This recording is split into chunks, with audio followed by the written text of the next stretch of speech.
So hello दोस्तों, welcome to my channel. आज की जो हमारी वीडियो है वो 10th मैथ्स 2 महाराष्ट्र बोर्ड मतलब ज्योमेट्री के कंसेप्ट पे है और उसका पहला चैप्टर सिमिलरिटी के ऊपर ये क्वेश्चन लेकर आया हूँ। ये क्वेश्चन है आपका प्रॉपर्टी ऑफ एंगल बाइसेक्टर।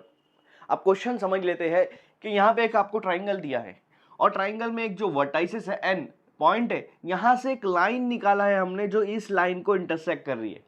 लेकिन यहाँ पे खासियत ये है कि जब लाइन इस तरह से निकल रही है तो यहाँ पे जो एंगल बन रहा है और यहाँ पे जो एंगल बन रहा है दोनों ही सेम है। जब कोई लाइन एक एंगल को दो हिस्सों में बांटती है और वो दोनों ही हिस्सा बराबर होता है तो इसको हम लोग बोलते हैं एंगल बाइसेक्टर।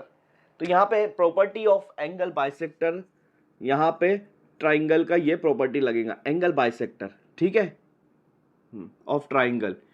तो यहाँ पे एंगल बाइसेक्टर कैसे निकालते हैं? अभी हमको यहाँ पर पूछा है कि पी क्यू या फिर क्यू पी, इसकी वैल्यू निकालना है, ये कितना आएगा, ठीक है ना। हाँ, अब पहले जब लाइन नहीं थी तो ये एक ट्राइंगल था, लाइन बनने के बाद दो भाग हो गए ट्राइंगल का।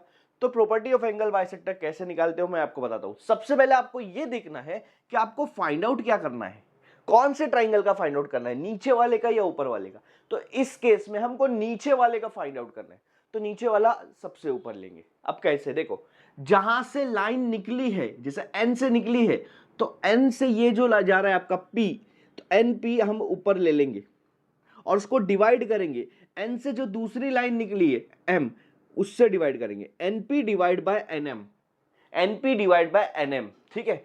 अब यहां पे आप एन पी लिए तो फिर पी क्यू लेना पड़ेगा, पी क्यू ले लो या फिर क्यू पी ले लो। तो क्यू पी डिवाइड बाय, या आप क्यू एम ले लो या फिर एम क्यू ले लो। तो इसके नीचे एन एम पे खत्म हुआ ना, वहां से एम क्यू आ जाएगा आपका, ठीक है, एम क्यू। या आप सीधा सीधा कर लो, एन से लेके पी तो उसके सामने आएगा पी से लेके क्यू, और नीचे एन से लेके एम तो उसके सामने आएगा एम क्यू, ठीक है। अब देखो एनपी की वैल्यू यहाँ पे दी है जिसको पी एन लिखा है 7 और एन एम की वैल्यू एम एन लिखा है वो 5 है, ठीक है। हाँ, हमको पी क्यू निकालना है, पी क्यू को मैं क्यू पी भी लिख सकता हूँ क्योंकि मुझे फाइंड करना है क्यू पी वही चीज, तो मैं उसको वो नाम दे दे रहा हूँ, ठीक है। हाँ, उसके बाद एम क्यू दिया है आपको, एम क्यू कितना है भाई 2.5 है। तो मैं क्या करूंगा, ये जो डिवाइड है ना इधर जाके मल्टीप्लाई कर दूंगा। यहाँ पे मेरे पास 7/5 है, 2.5 उसके बाद में मल्टीप्लाई कर दूंगा और यहाँ पे बचेगा क्यूपी। क्या बचेगा? क्यूपी। अब मुझे बताओ अगर ये दोनों को कट कर रहा हूं, 2.5 1 जा 2.5 2 जा 5 आएगा ना, ढाई का डबल क्या होता है? 5 होता है। तो ढाई 1 जा ढाई, ढाई का डबल आ जाएगा 5, ठीक है। तो यहाँ पे मैंने ढाई का डबल 5 ले लिया तो इसको कट करके 2 लिख दिया। अब मेरे पास बच रहा है इधर 7 और नीचे बच रहा है 2। ये किसकी वैल्यू आ रही है? क्यूपी की। बताओ 7/2 क्यूपी की वैल्यू आ रही है, तो 7 का हाफ क्या होगा? इसका मतलब ये कि 7 का हाफ क्या आएगा?